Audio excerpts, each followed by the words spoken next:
Olá, pessoal. Bom dia para vocês. Hoje é quinta-feira, hoje é dia 28 de agosto de 2025. São 7 horas da manhã e nós estamos começando agora a penúltima edição da Semana do Desperta, né? E começando com um dia um pouco melhor para a infância no Brasil, porque o Senado cumpriu com o seu papel social e aprovou aquilo que já recebeu o apelido de Lei Felca, uma lei que dificulta as coisas para as Big Techs e determina procedimentos que têm por objetivo proteger a infância. Uma das mudanças mais sensíveis na legislação é aquela que proíbe a chamada caixinha de recompensas, que é quando crianças são expostas, né, diante de sorteios que se parecem muito com jogos de azar. Isso fica proibido agora, dependendo apenas da sanção presidencial. É um passo muito importante, porque dias atrás, quando esse assunto começou a ganhar o país, ninguém sabia qual seria a reação do Congresso Nacional, porque existe uma direita forte no Brasil e que era, pelo menos até a votação desse projeto, totalmente contrária a qualquer forma de regulação das Big Techs. Tão importante quanto a proteção da infância é o fato de que o Congresso, sim, parece disposto a algum tipo de regulação das Big Techs para proteger o cidadão em geral também, né? Agora, nos próximos meses, nós vamos ver como é que essas discussões vão avançar, porque o controle político das Big Techs sobre os políticos do mundo é algo que precisa ser estudado, né? Porque elas hoje detêm um poder enorme. Vocês veem que as Big Techs hoje, o interesse das Big Techs move até o governo americano, né? Com todo o seu poderio, com toda a sua força coativa, como a gente tem visto pelo que está acontecendo aqui no Brasil, na Europa, na Austrália e em outros lugares do mundo. Então, é uma boa notícia para nós. A gente vai terminar a semana com esse assunto resolvido, né? E, em compensação, tem outros que estão atrasando. Por exemplo, a questão da isenção do imposto de renda para quem ganha até R$5.000. A despeito da relatoria ser do Arthur Lira, alguns líderes do PP e do União Brasil estão se rebelando aí contra a taxação dos mais ricos do Brasil. É brincadeira isso? Sempre que alguém que ganha muito, muito dinheiro no Brasil é tributado, ou que se pretende tributar alguém que ganha muito dinheiro, aparece um santo protetor lá no Congresso Nacional, né? No caso, em tela, são União Brasil e o PP, do senador Ciro Nogueira, que é um notório defensor dos fortes e opressores. Ele mesmo esteve reunido com a banca aqui em São Paulo e se comprometeu a buscar uma forma de compensação que não passasse pelo pagamento de imposto de renda por quem ganha mais de R$600.000 por ano. O assunto continua caminhando, mas surgiram as primeiras pedras no caminho e é com esse material que a gente vai começando o Desperta de hoje. Vou desde já chamar o meu amigo Alex Amorim, que está aqui esperando no cantinho, escondidinho. Alex, cadê você? Bom dia. Estou aqui. O que é essa camiseta preta aí, meu amigo Alex? Essa aqui é uma camisa básica para não uso nenhum time. Hoje eu vim bem socialzinho, então estou tranquilo hoje, Panuso. Tá tranquilo porque o Palmeiras não jogou, né? Sim, o Palmeiras foi eliminado da Copa do Brasil, por isso não jogou, então estamos fora dessa fase. Porém, ontem teve 3 grandes jogos e nisso eu vou trazer agora para nós, Panunzio. Opa, isso aí tá que tá vendo na só? tela. O Alex mudou de assunto, gente. É brincadeira falar de Palmeiras aqui, quando as coisas não estão bem pro Verdão, né? Mas vamos lá, Sim. Alex. Sem Então, sacanagem, Fábio Panunzio. Quieta. Vai lá, Alex. Então, Panunzio, ontem teve o início dos jogos de ida das quartas de finais da Copa do Brasil. O jogo entre Atlético Mineiro e Cruzeiro abriu a rodada e nisso o Cruzeiro ganhou de 2-0, mesmo jogando fora de casa, lá na Arena MRV, e teve até um golaço do Fabrício Bruno e Caio Jorge finalizou a partida. Também, às 9h30 da noite, tivemos Atlético Paranaense e Corinthians. O Corinthians, com o gol do Guinegão, ganhou de 1-0. Lembrando que o Guinegão tem 18 anos e é o terceiro jogo seguido que ele está fazendo e dando a vitória para o Corinthians. E para finalizar, tivemos Vasco e Botafogo. Um empate, foi um jogo bem equilibrado e nisso foi um ótimo resultado do Botafogo, que conseguiu esse empate fora de casa. E para finalizar, teremos Bahia e Fluminense hoje, 7h30, para finalizar essa rodada das quartas de finais da Copa do Brasil. Lembrando que os jogos de voltas está previsto para o dia 10 de setembro e dia 11 de setembro, então daqui 2 semanas teremos os definidos para as semifinais da Copa do Brasil, Panunzio. Muito bom. Você sabe que ontem eu estava voltando do aeroporto, ontem eu estive em Brasília Sim. E aí no táxi o motorista ouvindo uma emissora de rádio, os comentaristas de futebol comentando lá sobre a sigla VTNC. O que significa VTNC? Você sabe? Sim. O que é? Vim trabalhar no Cruzeiro. VTNC. Mas não é quem deu esse significado para essa sigla foi o tal Dudu, né? Sim. Mas não é o Dudu Bananinha, não, né? É. Conta pra nós essa história. Então, Panuso, quando o Dudu saiu do Palmeiras pro Cruzeiro, foi uma polêmica na época, porque eu mesmo era no sábado à tarde, eu tava na casa da minha namorada, e um bom dia pra minha namorada Ana Beatriz, te amo muito. E nisso eu tava lá dormindo. Esse é o merchan afetivo do Desperta. Sim. Vai, Alex. Então, era um sábado, eu acordei e eu vi a notificação que Dudu tinha assinado um pré-contrato com o Cruzeiro. Eu não acreditei naquilo, eu fiquei muito triste, comecei a chorar. E nisso o Dudu voltou atrás e nisso ficou um clima muito ruim, porque a Leila falou assim, você foi procurar o Cruzeiro, então você assinou, você vai ter que ir. Aí ficou uma rixa muito grande entre os dois. No final das contas, o Dudu não foi pro Cruzeiro. Mas aí, nisso, ele não foi muito escalado pelo Abel, virou reserva e tudo, que antes era um ídolo incontestável do Palmeiras. Dessa transferência pro Cruzeiro, é isso? Isso. E no final das contas, o que aconteceu? O Palmeiras não renovou o contrato, muito por conta da relação entre Leila Pereira e Dudu. E o Dudu foi anunciado no Cruzeiro, ele ficou lá uns 2 meses. E nesse meio tempo, ele começou uma rixa também com a Leila Pereira na imprensa e tudo, com a Leila retrucando ele retrucando de lá, e ele fez um post com o VTNC pra Leila Pereira, tanto que ela moveu um processo contra ele, ele foi suspenso durante 6 jogos do Campeonato Brasileiro, e a justificativa dele foi vir trabalhar no Cruzeiro, que a gente sabe muito bem aonde ele mandou a Leila Pereira ir procurar a Caquinho. Pois é, então dependendo do Dudu, né? Sim. Essa sigla ganha um significado ou outro, né? Uma questão de semântica. VTNC pro Bananinha significa isso que você está pensando aí. Não vou falar, mas bota o bip aí para estimular o raciocínio da Amaral? galera aí. Põe o bip Cadê? aí, Amaral. Aí, Aí, boa, Amaral. Então esse bip aí é pro VTNC do Dudu Bananinha. Já Sim. o Dudu do Cruzeiro, VTNC é vir trabalhar no Cruzeiro. Sim, muito Né? importante. E essa justificativa eu não acredito até hoje. Valeu, Panúzio. Falou, Alex. Bom programa para nós aqui. O Alex e o Amaral continuam aqui com a gente, porque eles mandam aqui no áudio e no vídeo, tá bom, gente? Bom, vamos começar? Vamos começar com a meteorologia, como faz? Calma, que eu já vou mostrar para vocês aqui as manchetes do dia, tá?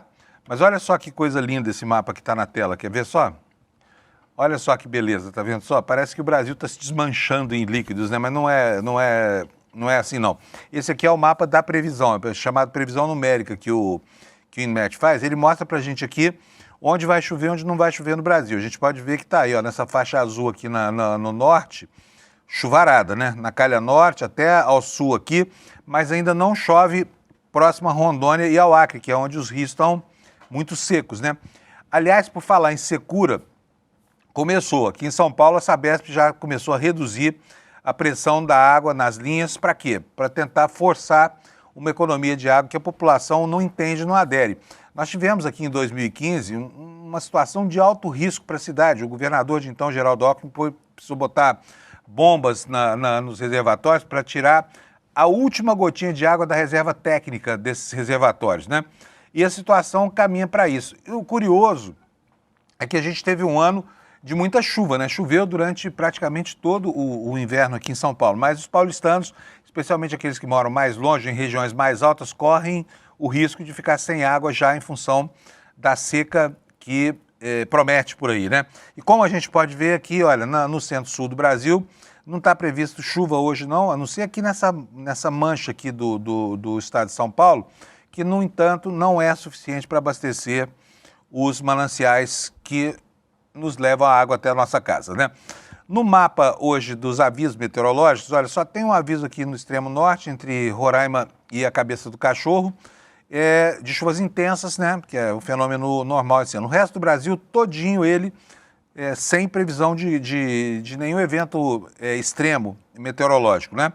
E continua aqui na região central do país o alerta para tomar cuidado nas horas mais quentes por causa da baixa umidade do ar, que vai chegar abaixo de 20%. Vamos ver aqui as temperaturas como é que ficam. Hoje aqui em São Paulo, uma manhã friazinha, mas nem tanto, né? Nós amanhecemos com 14 graus, 15 graus e uma blusa leve para vir para o trabalho, mas o friozinho continua. Eu acho bom. Em Porto Alegre a temperatura vai de 13 a 19, em Florianópolis de 15 a 17, em Curitiba, geladeira do Brasil, de 12 a 17, aqui em São Paulo de 15 a 24 graus, no Rio de Janeiro, de 20 a 25, portanto é um dia de temperaturas amenas lá. Ainda não é aquele calorão que o carioca gosta, né? Em Belo Horizonte, nós começamos o dia com 14, vamos até 27. E aqui em Campo Grande, né, onde o dia está nublado, pode ser até que esteja chovendo agora. Não sei se está, não estava até agora há pouco, mas a previsão é de chuva. A temperatura vai de 17 a 31. Aqui nessa região aqui, olha, do Distrito Federal até o norte de Goiás, sul de Tocantins, essa mancha alaranjada aqui corresponde à área onde a falta de umidade relativa do ar coloca em risco a saúde da população. Então, se você mora nessa parte aqui do território nacional, principalmente aqui no coração de Goiás, né, até o sul do Tocantins, se acautele aí nas horas mais quentes do dia, tá bom? É só isso de informações sobre a meteorologia hoje. Olha, mas tem mais uma matéria aqui sobre a chuvarada lá no sul, né? O Rio Grande do Sul não teve sossego esse ano no inverno. Muita chuva, choveu praticamente todos os dias por lá. E, segundo o G1, a chuva segue lá no sul e avança para o sudeste e o Mato Grosso do Sul, naquela área que eu mostrei para vocês, né? E o interior do país continua ainda com a secura toda. Então, essa é a previsão da meteorologia. E agora vamos passar para a previsão do dia aqui. Como é que vai ser o nosso dia hoje? O dia de hoje decorre do dia de ontem, obviamente, né? A vida é um processo dinâmico. O fotograma de ontem é bom, hein? Foi como se a vida fosse um filme aqui, mas o fotograma de ontem é bom. O Congresso Nacional brindou o país aqui com algo que era necessário, ao cabo de uma discussão muito rápida, né? Que começou de uma maneira que parecia que nada podia ser feito, mas está aí o remédio legal para a proteção da infância, que faz com que a gente tenha esta manchete aqui no na página home do nosso site. Senado aprova projeto para proteger crianças da internet, texto vai à sanção de Lula. Por quê? Porque o clima de quase unanimidade que surgiu no Congresso Nacional permitiu a aprovação pelo Senado de uma proposta que veio da Câmara sem nenhuma alteração, o que é raro, tá? E ainda mais num assunto polêmico como esse, né? Vamos ver o que nos diz aqui a nossa manchete. Eu vou ler por enquanto só as manchetes, depois a gente detalha, tá? Então o Senado aprovou ontem o projeto para proteger crianças da internet, o texto vai à sanção do Lula. Essa proposta, na verdade, estava sendo analisada já desde 2022, mas a discussão só ganhou fôlego agora, depois das denúncias do influenciador Felca, né? De outra parte, nós temos lá Bolsonaro, agora na sua gaiola de ouro, né, engaiolado pela Polícia Federal. Aliás, pela Polícia Penal lá de Brasília. Olha aqui, ó, Bolsonaro dá condenação como certa, mas aliados esperam alívio da pena. Ele apareceu aqui na frente da casa, né, e todo mundo fotografou o Bolsonaro lá. E aí, gente, começou um movimento que daqui a pouquinho vocês vão conhecer. Michele Bolsonaro criou um novo perfil no Twitter chamado Bolsonaro Livre, né? Esse desejo dessa galera parece estar bem distante do horizonte do Brasil hoje, quando a gente já está caminhando para a semana em que acontecerá o julgamento do século no Brasil, que é o julgamento dessa turma de golpistas, né, que era liderada pelo Bolsonaro e que tentou acabar com a nossa democracia. Para quê? Para impedir o Lula de assumir a presidência da República e instaurar aqui um regime clássico ditatorial de direita, que não deu certo, né? Vamos voltar aqui para as manchetes, porque eu quero mostrar o restante para vocês. Olha só, nós temos aqui um artigo de opinião do Kleber Lourenço que vale a pena ser lido, tá? Do bolso ao foro, a blindagem completa. Congresso age para travar a isenção popular e garantir impunidade à PEC das prerrogativas. O que é isso aqui? Como eu digo, vou detalhar daqui a pouco, mas ela trata de proteção aos privilégios dos mais ricos. Isso que eu falei no comecinho aqui, tá? Daqui a pouco você vai ler aqui, mas já está no ar, acabou de entrar, está quentinho aqui, sabe aquele cheiro de pão quente?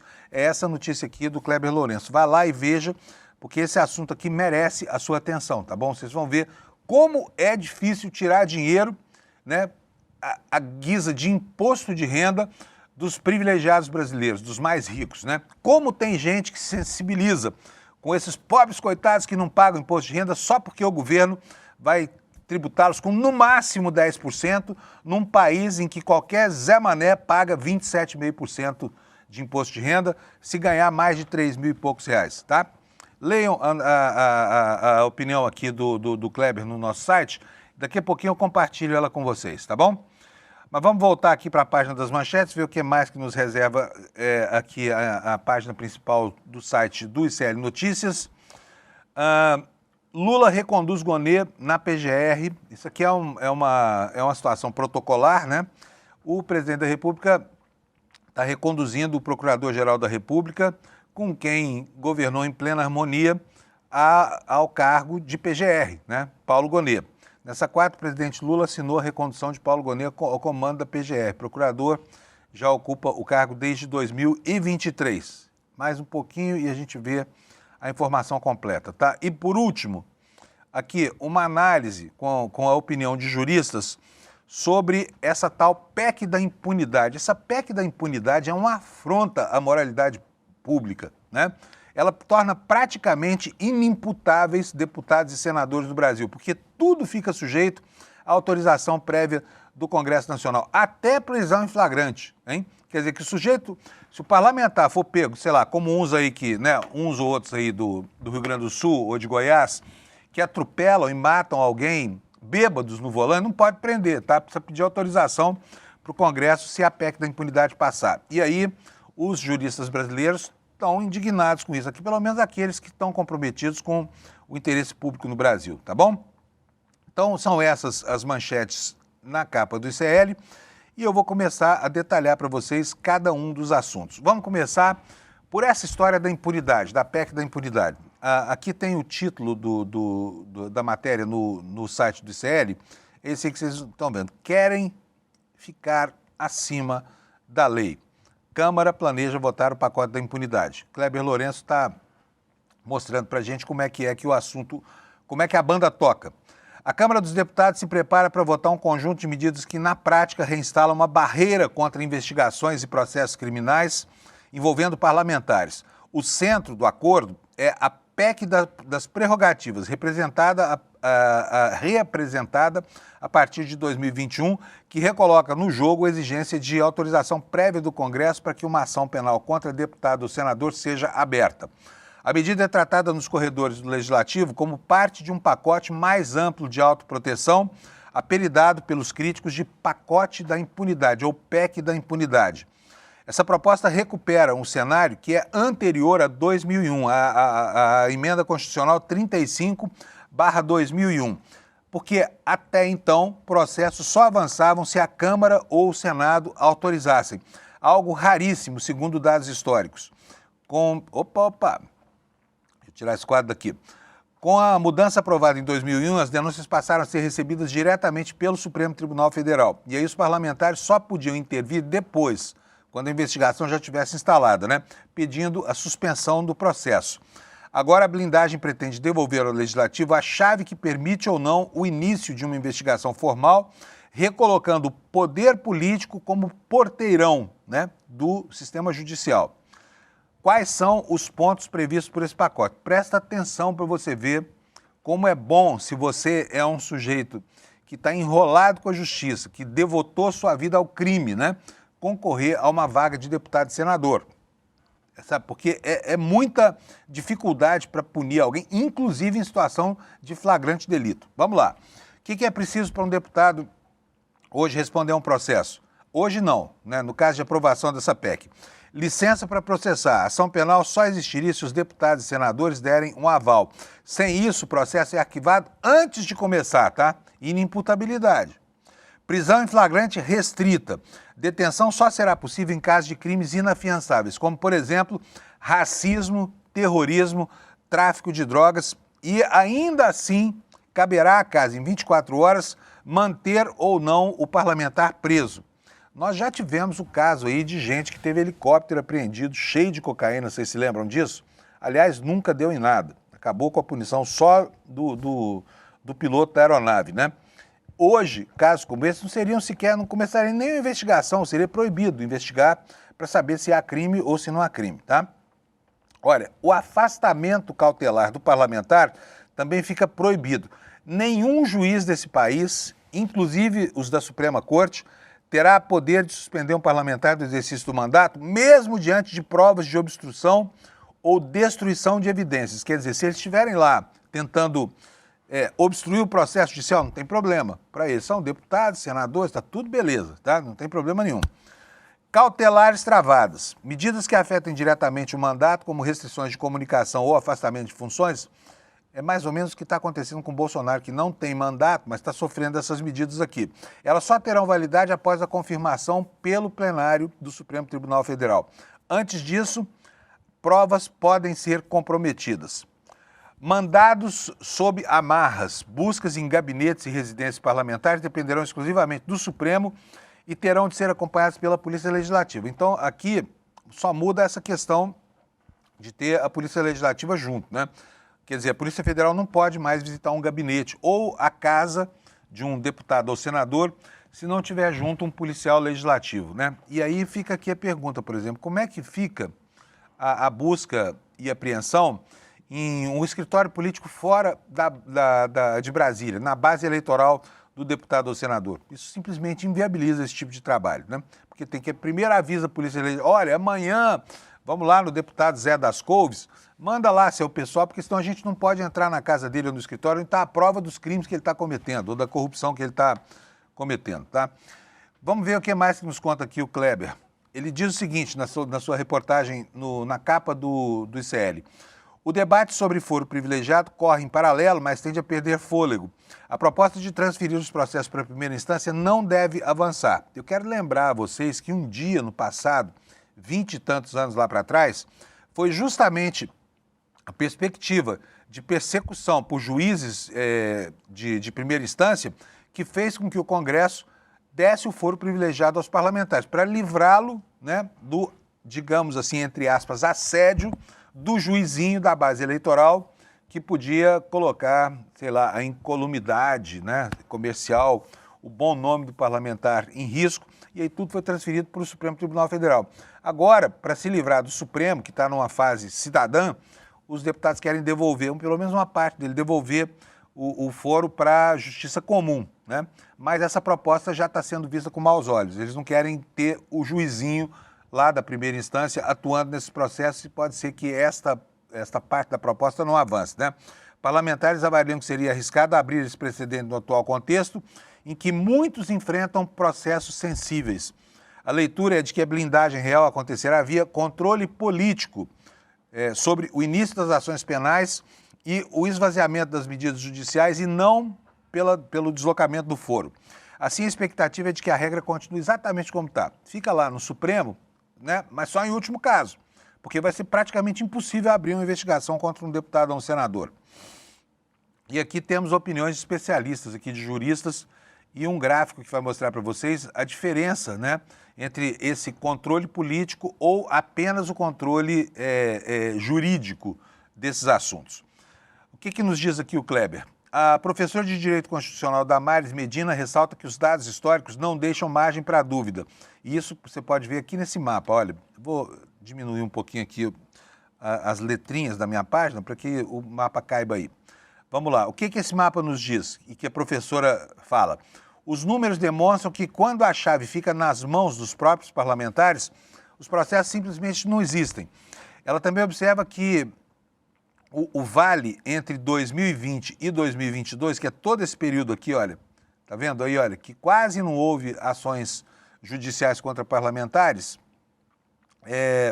isso aí acontece quando a chave está nas mãos dos próprios parlamentares. Ela também observa que entre 2020 e 2022, isso coincidiu com a inação da Procuradoria-Geral da República, né, sob a gestão de Augusto Aras, e que isso pode ter contribuído diretamente para o ambiente que resultou nos ataques do 8 de janeiro. Tá? Quando o sistema fica paralisado, diz essa professora, a democracia fica sem resposta. Damares acrescenta ainda que o pico registrado em 2023, que é isso aqui, olha, quase 1.400 ações, né? Onde é que eu estava aqui? Me perdi aqui. Acrescenta que o pico registrado em 2023 mostra justamente o oposto. Quando o Ministério Público retoma sua atuação sem barreiras políticas, os processos aparecem, inclusive em casos que envolvem ataques ao regime democrático. Essa inflexão aqui para mais, né? Ela foi provocada justamente pelo processo dos envolvidos com o 8 de janeiro. O impacto prático seria visível em casos recentes. Parlamentares investigados por corrupção, lavagem de dinheiro ou incitação aos atos do 8 de janeiro poderiam ter escapado de buscas e de medidas cautelares se o modelo defendido por essa PEC, instituído por essa PEC, já estivesse em vigor. A Procuradoria-Geral da República teria de esperar um aval político prévio e o Supremo ficaria engessado até o plenário confirmar qualquer decisão mais dura. A disputa, nos diz aqui o Kleber Lourenço, agora é política. Lideranças do Centrão e do PL pressionam pela aprovação, enquanto setores do governo e partidos de esquerda resistem. E aí é engraçado notar, né, que os tais defensores das virtudes absolutas dos políticos, especialmente do Bolsonaro, né, são que querem endurecer o jogo. Porque o PT, que eles chamam de partido corrupto, e o Lula, que eles reputam como ladrão, querem o contrário, né? Querem que a justiça possa agir com mais liberdade, né? Então vamos lá. Na avaliação de membros do governo, o avanço desse projeto fragiliza também a imagem do presidente da Comissão Mista de Orçamento, Hugo Mota. Como foi ele quem permitiu que a proposta fosse pautada, tende a concentrar as críticas caso a PEC prospere, né? Matizando a imagem dele. Mota é visto como alvo preferencial da insatisfação pública e política. Para aliados, a postura dele cada vez mais revela fraqueza. Ora promete ao bolsonarismo, ora ao governo, mas não entrega nada de forma consistente. A leitura de que a condução errática dele mostra ou demonstra mais submissão do que liderança e a sua imagem sai do processo ainda mais desgastada, né? Então está aqui, está posto o problema. Gente, é um baita de um absurdo. Fala sério. Transformar cidadãos que devem prestar contas à opinião pública em pessoas inatingíveis ou inalcançáveis pela lei, podem abusar dela, como a gente tem visto acontecer de fato no Brasil. Ainda hoje, né, numa situação em que é possível abrir investigações por iniciativa do Ministério Público ou da polícia, eles dificilmente são condenados. E a gente vê que o impulso criminoso é algo impressionante, tem uma força gigante lá no Congresso Nacional, a julgar só, por exemplo, pelo que a gente tem visto no mau uso das emendas parlamentares, né, que saem já carimbadas com destino certo e não raro, em um bom percentual, que pode ser de 25% a 30% dos casos, essas emendas batem lá no bolso da empreiteira, contratada pela prefeitura, e acabam voltando, pelo menos uma parcela dela, para o bolso dos parlamentares. Tudo isso agora vai ficar impossível de ser apurado caso essa PEC passe, né? Caso essa PEC ganhe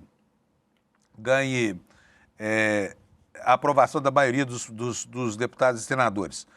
E quais são outras consequências disso? Olha, hoje já há uma crítica de muitos juristas que acham que há uma inconstitucionalidade nisso. Tema da próxima manchete aqui na capa do site do ICL. Tá aí, ó, juristas apontam risco de inconstitucionalidade em um pacote da impunidade. Proposta em discussão no Congresso reacende debate sobre separação de poderes, autonomia do Ministério Público e proteção da democracia. Mais uma matéria do Kleber. O que ele nos conta aqui? O chamado pacote da impunidade, que reúne a PEC das prerrogativas e a PEC do fim do foro privilegiado, elas voltaram à pauta da Câmara nesta quarta-feira em meio a fortes críticas de juristas e especialistas em direito constitucional. O conjunto de propostas é visto como uma tentativa de ampliar proteção a parlamentares e reduzir o alcance das investigações em um momento em que cresce a pressão da oposição pela anistia dos envolvidos nos atos do 8 de janeiro, especialmente a anistia do maior deles, né, do tubarão, Bolsonaro. O debate reacende antigas discussões sobre a efetividade do controle do poder político e a necessidade de preservação das cláusulas pétreas da Constituição. A advogada constitucionalista Damares Medina, que nós já vimos aqui agora há pouco ao analisar a proposta, apontou que a reintrodução de filtros políticos prévios para investigações contra parlamentares pode significar um retrocesso institucional. E ela lembra que esse mecanismo foi abolido pela Emenda Constitucional 35 de 2001, portanto, já num passado muito distante, né? O jurista Pedro Serrano, advogado muitíssimo bem reputado, chama atenção para um aspecto específico considerado ainda mais grave, que é a ausência de menção aos crimes contra a democracia entre as exceções que permitiriam responsabilizar parlamentares. Segundo ele, ampliar a impunidade ou a imunidade para abranger esses delitos configuraria uma afronta direta às cláusulas pétreas da Constituição que protegem a inviolabilidade das eleições livres e periódicas. O que disse o Dr. Pedro Serrano? Não se pode admitir emendas constitucionais que subtraiam do Estado a capacidade de defender a democracia, mesmo diante de crimes cometidos por parlamentares contra ele. Ampliar a imunidade parlamentar para abranger crimes contra a democracia parece-me inconstitucional, disse Pedro Serrano, por violar as cláusulas pétreas que garantem a inviolabilidade das eleições livres e periódicas.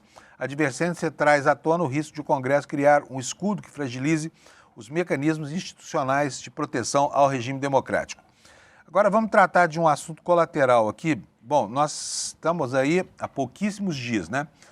Sexta, sábado, domingo, segunda, e aí já vem a terça-feira. Portanto, são 4 dias se você excluir o dia de hoje e o dia do fato que eu vou mencionar agora, que é o início do julgamento do senhor Jair Messias Bolsonaro, o chefe da quadrilha que tentou golpear o Brasil, né? E na internet surgiu um curioso movimento. Vou mostrar aqui para vocês. Vou pedir para o Alex colocar na tela para mim esses slides aqui. A dona Michele Bolsonaro fez vários posts ontem chamando para seguir esse perfil aqui, ó, Bolsonaro Livre-E. Bolsonaro Livre-E. Seria, segundo ela, um movimento pela liberdade do Bolsonaro que ganha força total. Não sei que força que ganha, porque não é a opinião pública quem vai definir isso aqui, né? E o mote da campanha é o quê? É a afronta da polícia que se pôs a vigiar a casa onde o Bolsonaro está preso, porque o Bolsonaro hoje é um prisioneiro, como qualquer outro. Só está em casa por uma concessão do ministro Alexandre de Moraes. Poderia tê-lo colocado na cadeia, mas tem lá, é idoso, tem problemas de saúde, então ele... Opa, passei aqui sem querer. Então o Bolsonaro foi parar na prisão, na casa dele, mas ele está preso lá, não pode sair de lá. Como ele 2 vezes, pelo menos, já fez movimentos no sentido de fugir do país, a primeira em 2024, quando ele ficou 4 dias dentro da Embaixada da Hungria, morrendo de medo de ser preso. E depois, naquela carta que foi encontrada agora, na última busca e apreensão dos telefones celulares dele, em que ele pedia asilo político ao presidente Javier Milei da Argentina, né? Então tá aí, surgiu esse movimento. Olha, Michele Bolsonaro, fazendo aqui, às vezes, da esposa dedicada, né? Lançando esse movimento pela liberdade Jair Bolsonaro. Aí fomos ver o que é isso aqui, né? Tá aqui de novo a dona Michele com outro post aqui. O perfil é dela, certamente as artes não são e o texto também não, né? Novo perfil do X para provar a inocência do presidente Bolsonaro. Provar de que forma, meu Deus do céu, né? E aqui uma enquete. Você é a favor da liberdade do Bolsonaro e dos presos políticos? Sim ou não? Como se houvesse algum preso político no Brasil, né? E os aliados do Bolsonaro, da mesma forma, tentando produzir aí um clima, né, na medida em que se aproxima o julgamento. Olha só, nem a imprensa, diz Carlos Jordim nesse post aí, consegue defender essa medida autoritária e absurda contra o presidente Bolsonaro. O Brasil é oficialmente um estado de exceção. Agora, é engraçado, né? Porque essa gente nunca se levantou para observar a situação de preso nenhum. Não são eles que falam que tem que matar, que tem que prender. Não são eles os famigerados defensores do encarceramento em massa. O Brasil tem a 3ª maior população carcerária do mundo. São 800 mil brasileiros engaiolados. Nunca se importaram com isso. Agora, com o Bolsonaro preso em casa, estão super sensíveis aí. Aqui está o Carlos Jordi dizendo digamos assim, esta atrocidade. Nem a imprensa consegue defender essa medida autoritária e absurda contra o presidente Bolsonaro. O Brasil é oficialmente um estado de exceção. Né? Está aqui o Carlos Jordi reclamando. E tem vários outros que vão na mesma direção na internet. O movimento está firme e forte por lá, tá bom? Inclusive, o ex-vice-presidente, né, que sempre foi sacaneado por Bolsonaro e Companhia Limitada, que nunca teve espaço no governo em que ele mesmo era a segunda pessoa mais importante, o general Hamilton Mourão, fez também aqui um postzinho para marcar a sua posição. Quer ver só? Deixa eu botar aqui na tela para vocês lerem junto comigo. O general Hamilton Mourão, a recente determinação no sentido de incrementar as medidas de vigilância sobre o presidente Bolsonaro é descabida, viola a privacidade familiar e tem clara motivação de perseguição política. General Mourão, menos, né? A medida, mais uma vez, busca constranger e humilhar o presidente Bolsonaro e sua família para minar o seu capital político. Bolsonaro não é bandido. É um homem de 70 anos com problema de saúde e não merece isso. Tem um mínimo de dignidade a respeito. É óbvio que o Bolsonaro é bandido. É um dos piores bandidos. Ele tentou atacar contra as instituições, né? Ele tentou suprimir as liberdades de todos nós com instrumentos de exceção. Então ele é bandido, sim. A argumentação dele está aqui, dito que não. E a condição, essa condição de bandido, logo, logo vai estar carimbada na testa do Bolsonaro quando sair o acórdão do julgamento que ele passa a enfrentar agora, né? Olha aqui, dentro do perfil Bolsonaro Livre, vem mais uma perguntinha aqui, olha. Perfil Bolsonaro Livre. É o perfil da dona Michele Bolsonaro, né? No movimento, numa campanha institucional pela liberação do marido e para tirarem a Polícia Federal de lá. Bolsonaro vigiado pela polícia, mas o crime organizado continua solto nas ruas. Isso é justiça? Qual ameaça Bolsonaro oferece para justificar tamanha vigilância? Eu vou responder aqui. Ameaça de fuga, que é um dos pressupostos da decretação de medidas cautelares para impedir, né, a fuga, ou seja, para que ele se furte a aplicação da lei penal, tá? E aqui diz mais o perfil, está dizendo assim, ó, é a favor da liberdade de Bolsonaro? Sim ou não? Se não, se sim, siga Bolsonaro livre. Vamos ver como é que estão essas enquetes aqui, para a gente ter uma ideia do que está acontecendo? Deixa eu abrir aqui o X, vou colocar no perfil, pode botar na tela, por favor. Está aqui o perfil, olha, Bolsonaro livre, né? Aqui, ó, inacreditável, urgente, Bolsonaro está sem apetite, emagreceu, oh meu Deus do céu, mas é uma vitimização, emagreceu 3 quilos desde que foi colocado em prisão domiciliar. Imagina se não tivesse, né, aquela mansão onde ele está, com piscina e tudo mais. O que mais aqui? Bolsonaro inacreditável, Bolsonaro sem fuga e com a PF dentro de casa. A PF não está dentro da casa, a PF está do lado de fora da casa, tá bom? Vamos ver aqui, ó. Quem está com saudade de ver Bolsonaro nas ruas com o povo? O Brasil quer Bolsonaro de volta, livre, né? Vamos ver aqui o inquérito aqui, olha. O inquérito não, a enquete. Movimento pela Liberdade do presidente Bolsonaro ganha força total. Posso contar contigo, sim ou não? Vamos ver aqui nas respostas, o que está? Não tem aqui. Dona Michele, me desculpa aqui, eu abri errado. Deixa eu ver se eu consigo ler os comentários aqui. Não tem jeito de ler os comentários. Espera aí, deixa eu... O meu querido Alex está falando, clica na postagem. Aqui aparecem fotos, né? Paulo César, falo sempre, repito, esse é o preço de quem tem poder na mão, desdenha dele, ao invés de tomar atitudes corretas contra inimigos. Lamentável. Nós perdemos a política no dia 8 de setembro de 2021, quando nosso presidente arregou e deixou o Michel interferir. E aí vai. Quer dizer, as opiniões aqui, você não podia esperar outra coisa, né? Que absurdo, foram longe demais. Até quando vai essa perseguição? Até o dia em que o Bolsonaro estiver condenado e preso aí sim numa gaiola com grade de ferro, né? E não na gaiola de ouro dele. Palhaço Maravilha Oficial, conte com o nosso apoio. Nós brasileiros não vão te abandonar. Nós brasileiros não vão te abandonar. Doutora Sofia, sim, Bolsonaro livre, que descalabro que estão fazendo, mas a farsa vem à tona e vai cair um por um da crueldade que estão fazendo com um homem digno e honesto. Wild aqui, olha, Wild Raio 02, eternamente junto com o Bolsonaro. O povo é o poder, Mário? Sim, sempre. Quer dizer, tem gente ainda que, né, que faz esse tipo de coisa. Gente, vamos continuar aqui com o noticiário. Então você já sabe que se você tiver a fim de apoiar aí o movimento Bolsonaro Livre, é só ir lá no X, né? Você vai achar esse movimento lá. Se não quiser, não vá, porque é mais do mesmo, tá bom? Vamos falar sobre a Lei Felca? Vamos lá? Isso, se tem uma coisa boa que aconteceu nas últimas semanas, foi isso, né? Quer dizer, finalmente aprovaram algo aqui que tira um pouco do arbítrio das Big Techs na hora, pelo menos, de explorar comercialmente as nossas crianças.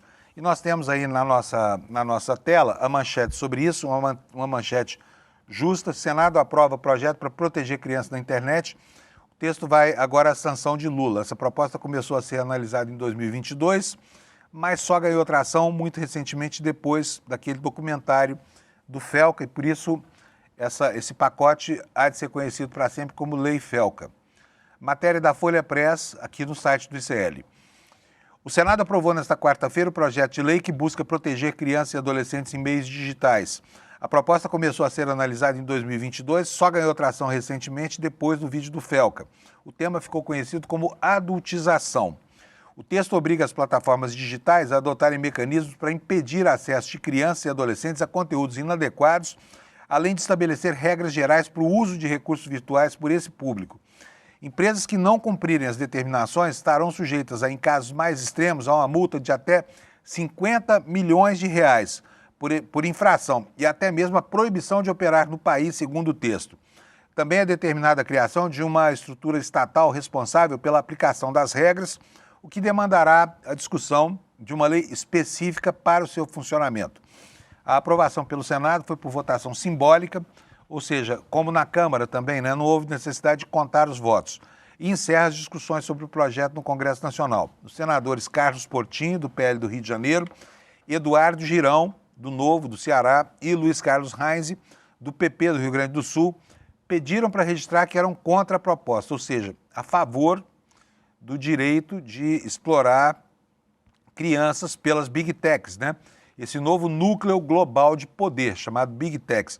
Aliás, por falar nisso, gente, eu quero sugerir para vocês a leitura de um livro, eu acabo de ler e fiquei muito impressionado porque as coisas foram acontecendo com uma velocidade estonteante a partir da virada do milênio, da virada do século, e a gente mal se deu conta da derrocada do capitalismo e do surgimento, da eclosão de um novo regime, que é o regime feudal que volta aí emulsificado, impulsionado por essas Big Techs, que não produzem nada de valor além de informação. Elas não são feitas uma fábrica, elas não são como uma fábrica, elas não produzem nada que se possa comprar ou vender, a não ser informação. E o produto que elas obtêm é a sua atenção, o principal insumo delas. É muito importante ler trabalhos como esse, porque eles nos mostram mudanças que a gente é incapaz de perceber e que mudam completamente a nossa vida, A nossa maneira de comprar coisas, a nossa maneira de absorver conhecimento e tudo mais. Então, é muito importante. Estou sugerindo a vocês, esse livro é de um ex-ministro da Economia da Grécia, ele se chama Yannis Varoufakis. É um trabalho fenomenal, tão importante quanto o livro Como as Democracias Morrem, que, aliás, nós vamos discutir já. Nós vamos discutir daqui a pouco, às 8 horas da noite, aqui no ICL, tá? Bota para mim a tarja aqui do evento de hoje, por favor, Alex, que eu já vou aproveitar aqui para chamar a atenção do pessoal. Olha só, essa aula magna que nós vamos ter hoje aqui no ICL chama Como Salvar as Democracias. Quem é que vem para dar essa aula junto com o Eduardo Moreira? O Daniel Ziblatt, que é um dos autores de um livro que talvez seja um dos mais importantes de todo o século, O século ainda está no começo, mas o livro dele é muito importante, chama Como as Democracias Morrem. E o evento aqui chama Como Salvar as Democracias. Esse trabalho mapeou a decadência da democracia, promovida não mais por quarteladas clássicas, e sim pelo uso de concessões ou de instrumentos da própria democracia por essas novas formas de fascismo que se apropriam do direito ao voto, por exemplo, e de outras franquias democráticas para destruir as próprias democracias. O Daniel Ziblatt é importantíssimo e é uma oportunidade rara de ouvi-lo falar essa de hoje à noite. Para você participar disso tudo, não precisa pagar nada, não precisa ser sócio do ICL nem nada. É só vir aqui, aqui embaixo, despertaicl.com.br e você se inscreve, você ganha um ingresso para participar dessa plateia que vai assistir de graça hoje essa aula magna proferida pelo Daniel Ziblatt, que é professor da Universidade de Harvard, numa conversa com o Eduardo Moreira. Não perca, tá? Não perca, porque é muito importante. Agora, eu vou voltar aqui ao assunto que me levou a toda essa viagem aqui, que é a questão da Lei Felca, Esse texto vai seguir para a sanção do presidente Lula agora. Por quê? Ele foi rapidamente votado pela Câmara, estava lá parado desde 2022, foi votado pela Câmara, o Senado resolveu, por votação simbólica, aprová-lo da mesma maneira, sem introduzir nenhuma novidade. Então, ele não vai precisar voltar para ser votado de novo na Câmara. Vai direto para a sanção presidencial e vai logo, logo entrar em vigor. O relator, o senador Flávio Arnes, do PSB do Paraná, recomendou que os colegas aprovassem a medida quase na forma como foi avalizada pelos deputados na semana passada e batizou oficialmente o texto como Estatuto Digital da Criança e do Adolescente, mas vai ficar conhecido mesmo como Lei Felca. A principal alteração feita por Arnes e aprovada pelos senadores foi a proibição daquilo que eu falei lá no começo do programa, as chamadas caixinhas de recompensas em jogos direcionados a crianças e adolescentes e que provavelmente serão jogados por grupos assim, né, por grupos infantis.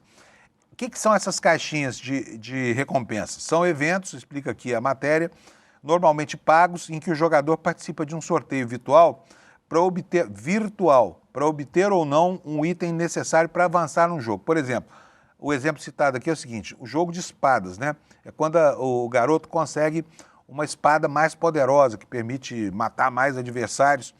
Só que a criança nunca sabe qual é a recompensa que vai ganhar. Então tá aqui, olha, o senador, o Flávio Arnes, afirmou que esse mecanismo funciona de uma maneira semelhante aos jogos de azar, já que não há certeza sobre qual será a recompensa. O que ele disse? Aqui, entre aspas. Se a legislação vigente considera ilegais os jogos de azar voltados para adultos, com muito mais razão devemos proibir também os jogos de azar direcionados para menores de idade, que são pessoas vulneráveis, escreveu Arnes em seu relatório, né? O projeto veda o perfilamento desses usuários com fins de propaganda. O que é isso? Ele proíbe que empresas analisem o perfil de crianças e adolescentes com base em seus hábitos digitais para exibir propaganda direcionada a esses grupos. E olha, isso é usado de maneira tão inescrupulosa. Eu vou citar aqui, outro dia, uma deputada, eu não me lembro bem quem foi, mas não importa, você vai se lembrar disso junto comigo. O jogo Roblox, por exemplo, faz com que crianças trabalhem na construção de cenários, ou seja, de partes do jogo, sem receber qualquer remuneração. Então elas trabalham para a empresa que explora esse jogo e não recebem nada por isso, sabe? E são crianças, você vê crianças de 10, de 11 anos jogando esse jogo chamado Roblox, né? Então essa é uma das coisas que esse projeto tem por objetivo proibir, né? Ele também trata da monetização e do impulsionamento. E proíbe o impulsionamento que retrate crianças e adolescentes de forma erotizada ou de maneira sexualmente sugestiva. O que é monetização? Monetização é o pagamento pelos produtores de conteúdos das plataformas digitais, né, que é feito a quem desenvolve uma parte do jogo ou para quem gera um conteúdo muito atraente, que tem uma perfusão muito grande nas redes sociais, né? O texto aprovado prevê remoção do conteúdo caso haja uma decisão judicial ou após as plataformas serem comunicadas a respeito da violação dos direitos das crianças e dos adolescentes em caso de exploração ou abuso sexual, violência, intimidação, assédio, automutilação, suicídio, promoção de jogos de azar, tabaco ou bebidas alcoólicas, pornografia, entre outros. E isso aqui é desastroso. Eu lembro bem de um caso que aconteceu há mais ou menos um ano, na cidade de Araguari, uma garota saudável, cuja família não desconfiava que ela pudesse estar participando de atividades letais nas redes sociais, que morreu, por exemplo, num desafio para inalar um desodorante, né? Ela inalou o desodorante e foi a óbito. E esse tipo de desafio, visando a automutilação, você se lembra da baleia azul, né? Coisa de 2 ou 3 anos atrás, o jogo da baleia azul, em que adultos manipulavam crianças para que elas se automutilassem, né? Houve até casos supostos aí de suicídio.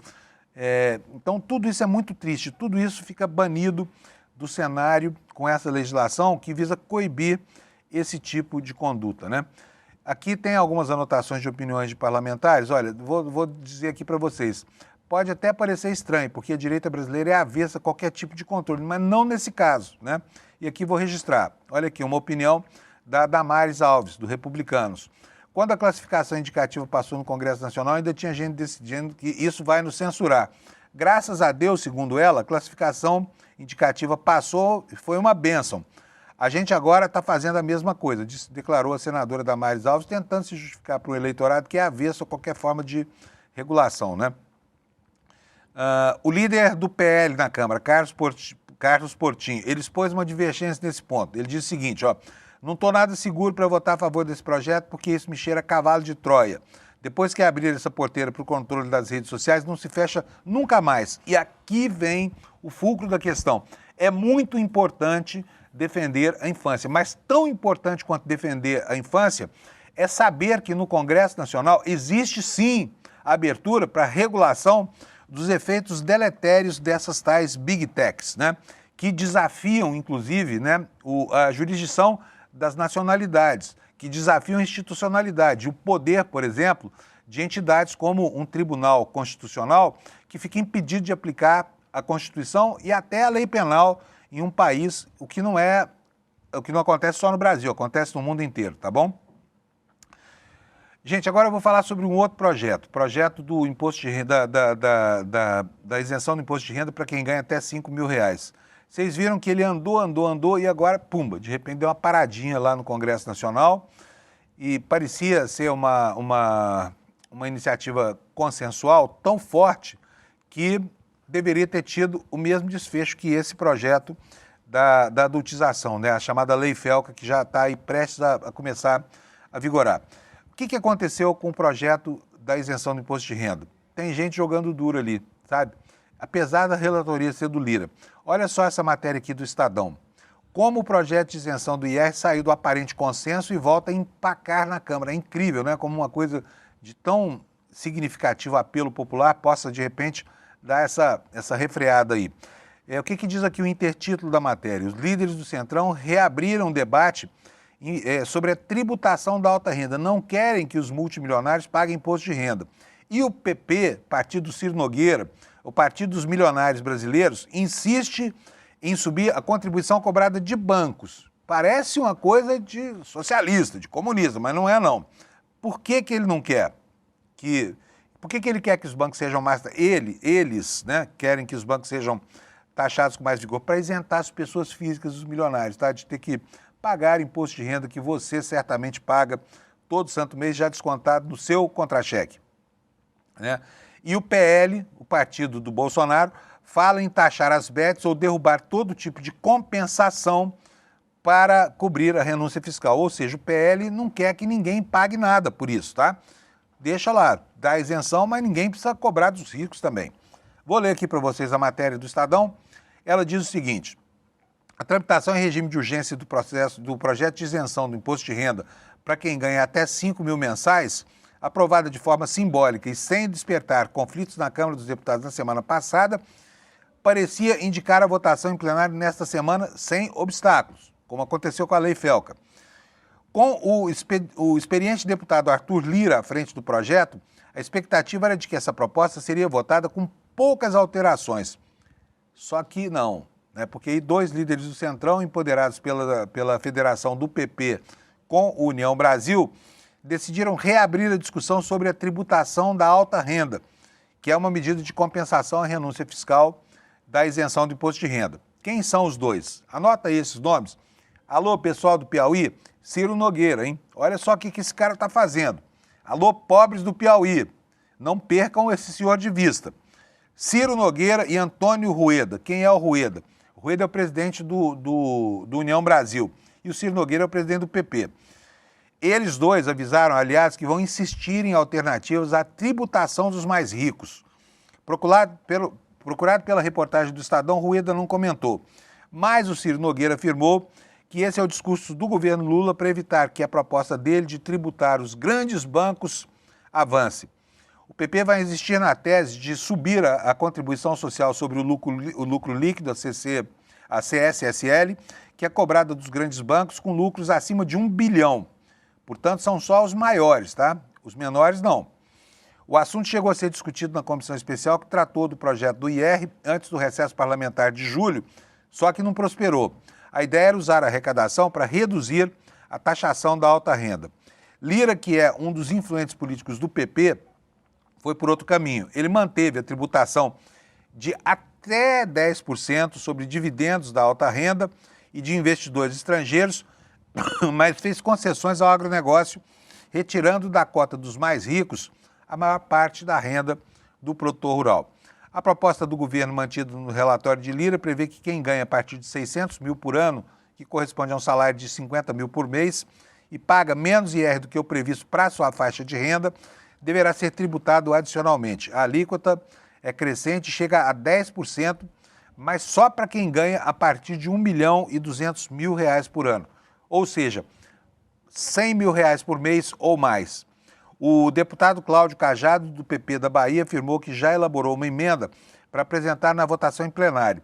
Com a taxação dos grandes bancos, ele afirma que vai ser possível aumentar a faixa que tem acesso ao desconto do imposto de renda.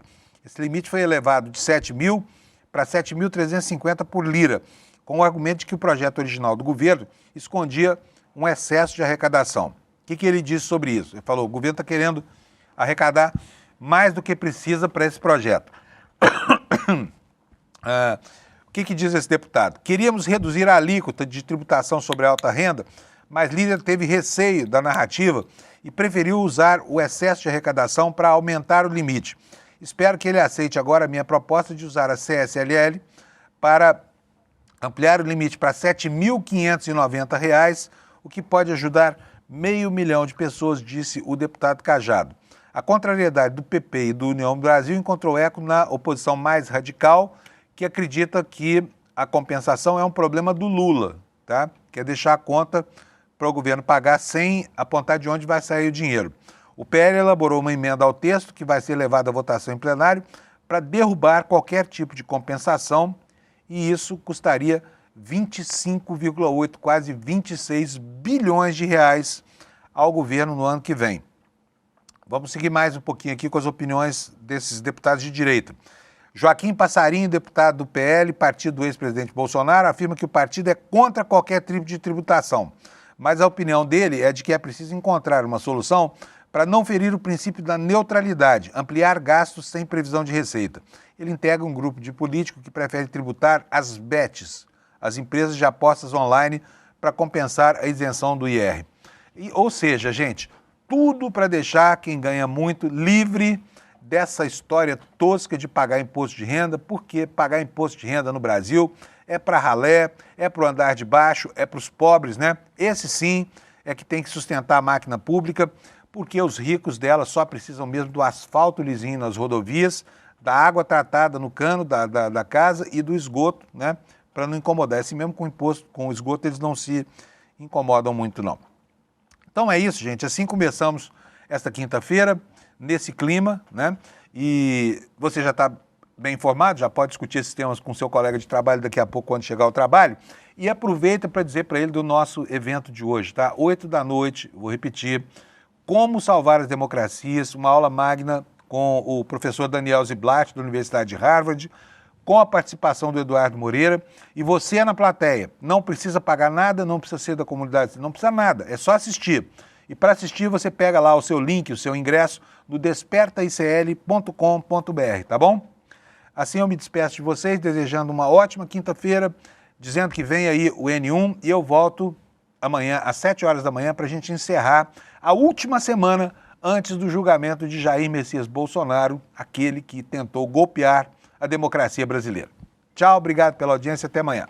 Chegou o grande dia e eu tenho certeza que está todo mundo ansioso para aprender com um dos maiores professores do mundo. Hoje, às 8 horas da noite, Daniel Ziblatt, professor de Harvard, autor de Como as Democracias, vai dar uma aula inédita, exclusiva e traduzida para o português aqui no ICL. 1 hora antes dessa aula, se você já está inscrito ou inscrita, vai chegar no seu e-mail e no WhatsApp, no grupo de WhatsApp, o link para você clicar e já entrar na sala de espera. Se você não está inscrito ou inscrita, não perde a chance. Que sorte que você está assistindo esse vídeo. Clique aqui no link e se inscreva gratuitamente. À noite a gente se vê.